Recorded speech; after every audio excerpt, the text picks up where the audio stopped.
Bonjour à tous et bienvenue pour cette nouvelle vidéo sur ma chaîne. Aujourd'hui on se retrouve pour faire un Draw This in Your Style. Ça faisait longtemps que je devais faire ce genre de vidéo, mais c'est vrai que je trouve que c'est un exercice qui est assez difficile et assez intimidant puisque personnellement dessiner comme ça en face caméra autre que pour un bullet journal, je trouve ça vraiment intimidant en fait parce que du coup il faut pas que je me trompe et c'est vrai que le Draw This in Your Style est un exercice qui est assez intéressant. Personnellement j'aime beaucoup cet exercice parce que ça me permet de reprendre en main le dessin alors que ça fait très longtemps que je n'en avais pas fait.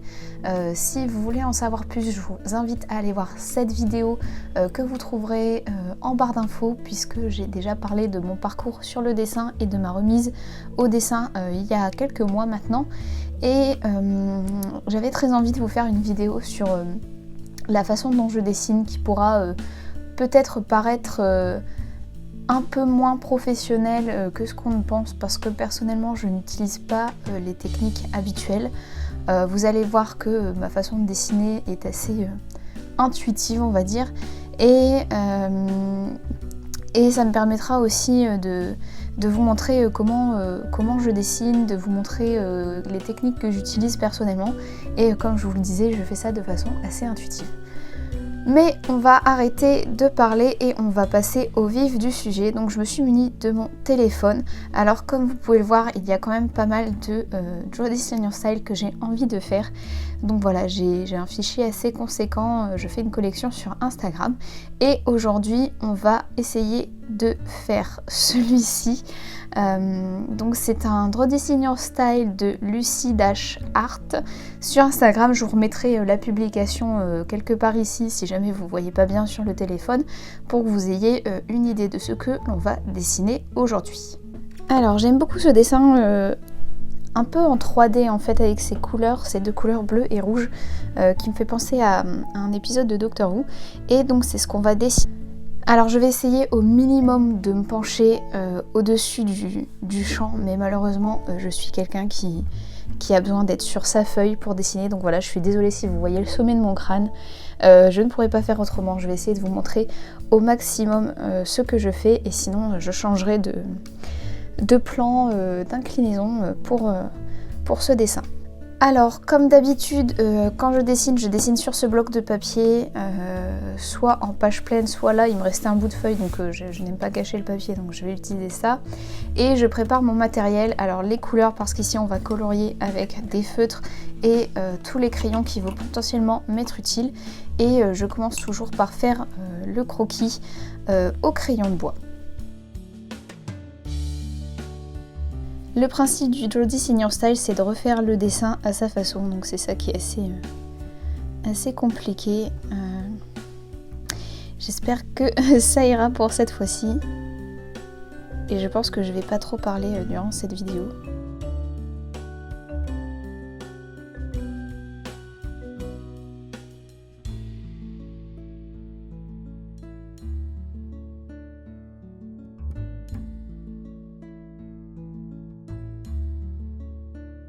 Alors généralement je fais mon croquis comme ça au crayon de bois, s'il y a des défauts, s'il y a des choses qui sont pas que je n'aime pas, genre là je me suis trompée pour l'œil, c'est pas grave, je reverrai ça quand je reprendrai le dessin pour les contours.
Généralement, je fais pas de transformation radicale parce que c'est assez difficile. Il y a des dessins dont je vous ai montré où la transformation radicale est forcément obligatoire parce que ça ne correspond pas du tout à mon style. C'est vrai que là, le style est totalement différent de ce que j'ai l'habitude de faire. Donc forcément, la transformation est radicale, mais généralement j'essaye de coller au style de l'auteur du dessin. Enfin, au style. C'est un Jody Senior style, donc forcément c'est votre style à vous, propre. Mais j'essaye surtout en fait de garder la position des personnages parce que je trouve que c'est déjà un exercice suffisamment difficile pour qu'en plus on modifie la position des personnages. Alors clairement il y a des gens qui le font et qui ont du talent pour ça et qui réinterprètent les dessins magnifiquement. Personnellement j'ai pas encore assez de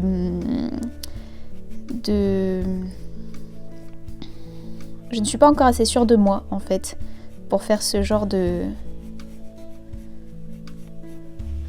modification. Donc je ne le fais pas. Mais parfois les résultats sont vraiment très très beaux.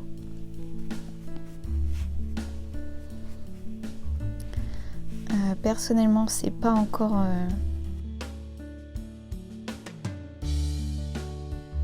le genre de dessin que je fais parce que pour moi ça reste un exercice de pratique en fait, le Jody Senior style. Ça me permet de bosser sur certaines positions, certaines formes de visage, certaines expressions que je ne ferai pas de moi-même.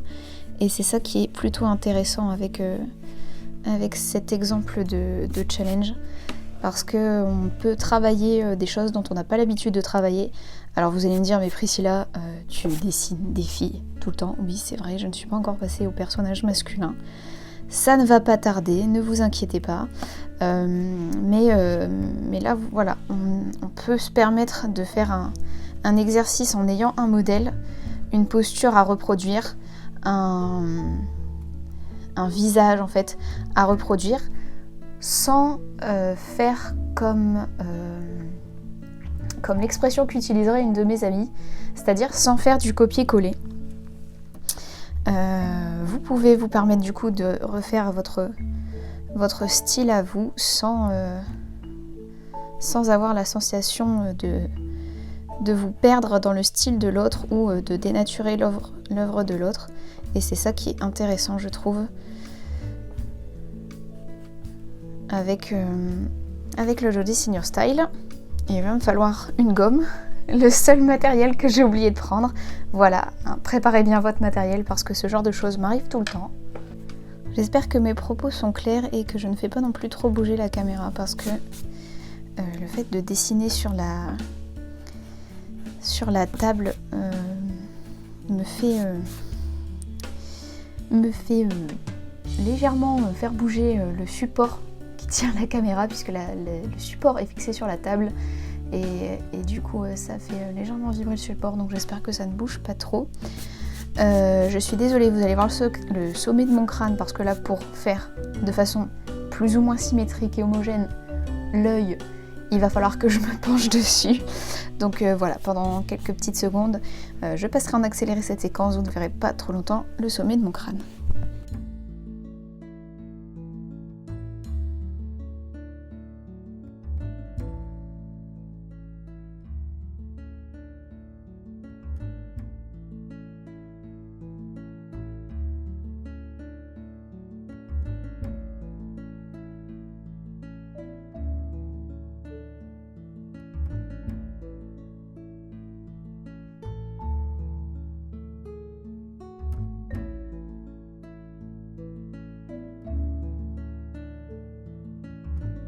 Et voilà, je pense qu'on est plutôt pas mal. Alors, je vais pas vous mentir, j'ai toujours un problème de symétrie avec les yeux. Il y en a un qui est plus gros que l'autre, il y en a un qui est un peu trop décalé par rapport au nez. Voilà, c'est mon point faible avec les mains. Bon là, vous y échappez au pire puisqu'il n'y a pas de main sur ce dessin, mais voilà, je sais que j'ai quelques difficultés avec les yeux. Donc voilà, le croquis est fait, on va faire les contours, on va ensuite passer à la couleur. Alors pour les contours, si vous êtes du genre contour, je vous invite soit à utiliser un critérium ou un crayon de bois qui est très bien taillé si vous voulez rester sur du noir et blanc, de faire les ombrés. Là on va pas le faire parce que je vais travailler les ombrés avec les feutres. Et pour les contours, ici on va se servir du coup d'un crayon micron, donc qui est à pointe très fine. Donc là c'est un micron 0,05 pardon. Donc vous voyez qu'il a bien morflé parce que je l'utilise assez régulièrement. Cette marque a la qualité d'être waterproof. C'est super important si vous utilisez l'aquarelle, les feutres derrière, parce que ce genre de crayon, là par exemple c'est un Stabilo 88, n'est pas waterproof, donc il a tendance à baver. Et pareil, j'utilise les crayons que j'ai achetés chez Action, qui ont pareil des pointes assez intéressantes au niveau finesse, donc il y a plusieurs tailles. Par contre, ils sont pas du tout waterproof et ils ont tendance à baver, mais c'est une catastrophe. Donc je sais que ces crayons là, on va les utiliser une fois qu'on aura fait la couleur. Et là, on va passer au contour et au détail pour ce dessin.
Le problème du micron, c'est qu'il a tendance à être très fin. En plus, là, j'ai bien abîmé la pointe à force de l'utiliser.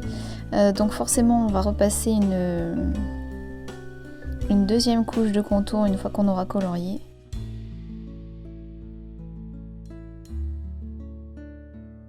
Et là, ça me permet surtout après de faire les détails.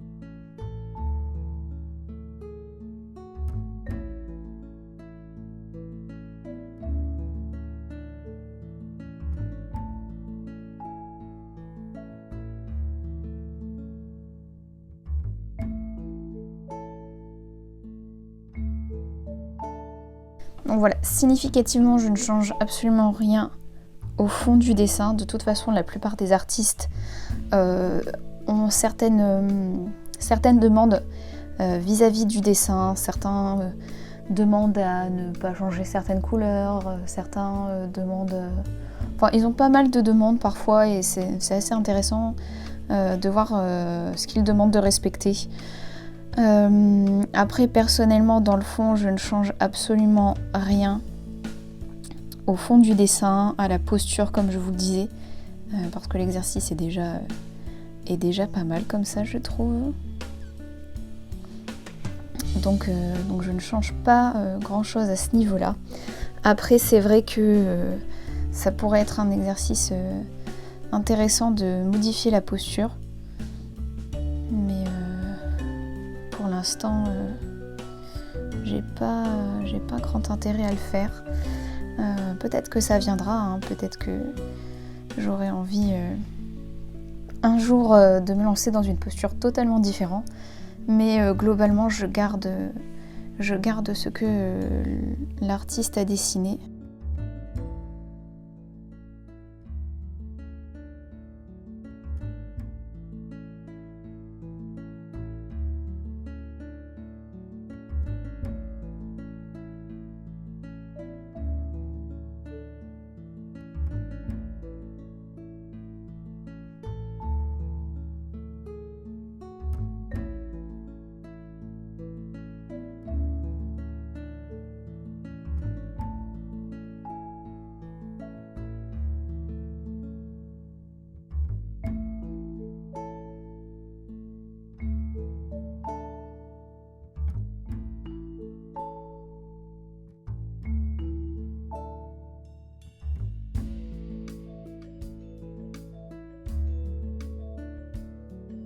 Alors je suis désolée, ça va vibrer, parce que pour le coup, gommer va vraiment faire bouger le plan de travail.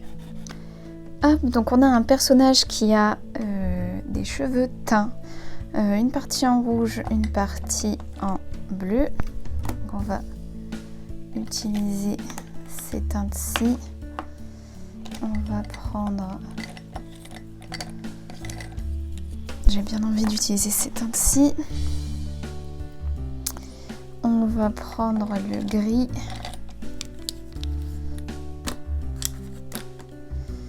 Et peut-être celui-ci et celui-là.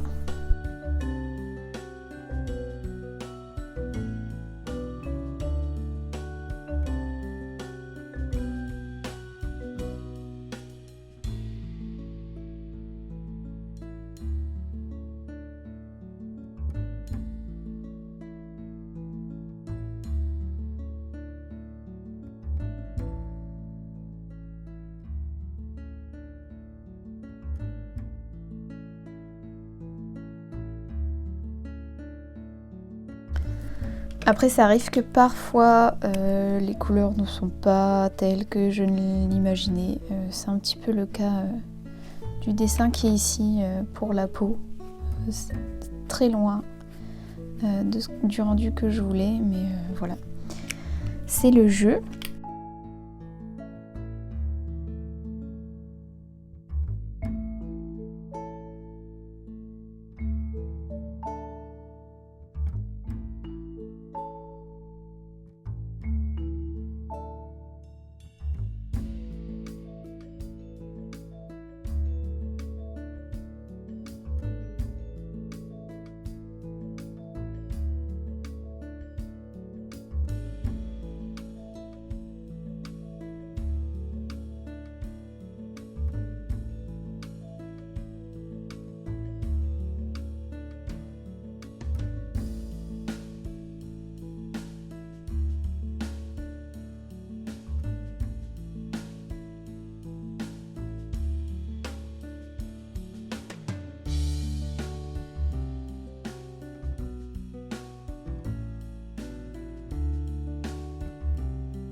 Donc voilà, pour les couleurs, j'essaye toujours de mélanger de façon assez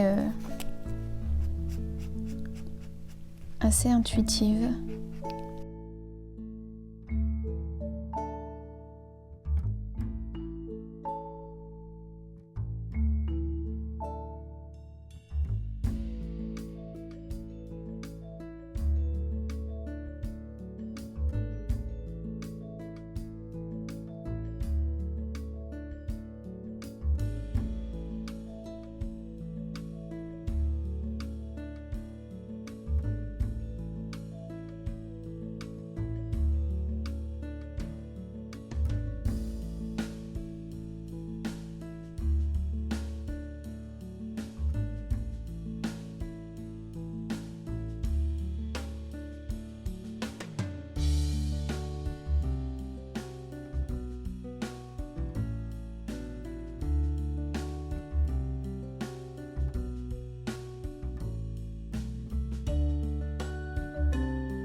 Hop.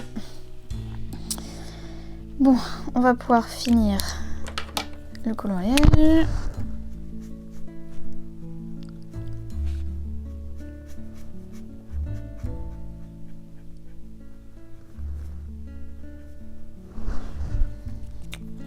Hop.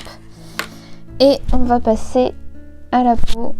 Alors généralement c'est la chose que je regrette le plus après.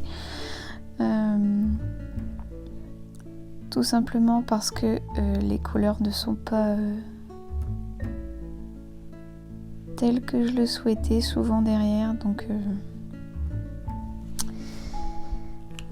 voilà, on va espérer ne pas le regretter, n'est-ce pas? Donc pour la peau, alors parfois je fais des tests de couleurs pour avoir le résultat que je souhaite. J'aime bien cette teinte, j'aurais dû l'utiliser pour celui-ci. Bref.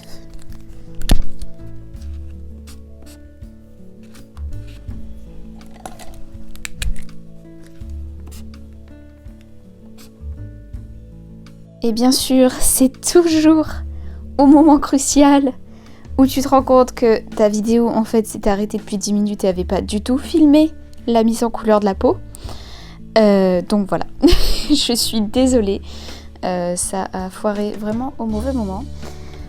Donc j'ai fait le coloriage de la peau, donc on n'est pas du tout sur les couleurs du dessin, mais c'est normal. Je n'ai pas les feutres appropriés et voilà, c'est plutôt mon style. Donc j'ai utilisé celui-ci pour faire la base de la peau pour toute la peau et je me suis servi de ce crayon là, donc qui est un crayon aquarellable que j'avais acheté chez Lidl, enfin aquarellable, watercolor, et pour faire les zones un peu plus ombrées au niveau du visage, du cou, des épaules et de la poitrine. Et comme vous avez pu le voir, le dessin est terminé. Je vais juste rajouter ma petite signature puisque c'est ma version du dessin et rajouter un petit détail qui m'a échappé. Voilà, juste ici. Puisque sinon elle a un œil